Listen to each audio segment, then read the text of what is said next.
வணக்கம் ஃப்ரெண்ட்ஸ். போன வீடியோவில் நம்ம என்ன பார்த்தோம்னா, காய்கறி மார்க்கெட்டில் தான் பார்த்தோம். காய்கறி வாங்கின வீடியோ போட்டிருந்தோம். இப்போ எங்கே வந்திருக்கோம்னா, ஒரு மீன் கடைக்கு தாங்க வந்திருக்கோம். இந்த மீன் கடை வந்து எல்லாமே ஐஸ் மீன் தான் இருக்கும். ஃப்ரெஷ் மீனெல்லாம் கிடைக்காது. இவங்க வந்து பங்களாதேஷ் கடை இது, சவுதி அரேபியாவில். எல்லாம் சின்ன சின்ன மீனாக இருந்தது. பாய்கிட்ட என்ன மீன் வேணும்னு கேட்டதுக்கு அவர் சொன்னார், பெரிய மீன் ஒன்று எடுத்துக்கலாம், குழம்பு வச்சுக்கலாம், அப்புறம் வறுத்துக்கலான்னு சொன்னார். சரி எடுங்க பாய்ன்னு சொன்னதுக்கு ஒரு பெரிய மீன் எடுத்தார்.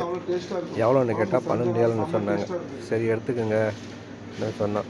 எடை போட்டு பார்த்தா ஒரு 2 கிலோ 700 கிராம் வந்தது. சரி எடுத்துக்கங்க பாய், அந்த மீன் தான் எடுத்துக்கன்னு சொன்னான். சரி வெட்டி கொடுங்கன்னு சொன்னதுக்கு நல்லா அந்த பையன் சின்ன சின்ன பீஸாக போட்டு கொடுத்தான். போட்டு கட் பண்ணி பீஸில் போட்டு கட்டியாச்சுங்க. கட்டிட்டு மறுபடியும் பாய் சொன்னார், கோழி ஈரல் வேணும்னு சொன்னார்.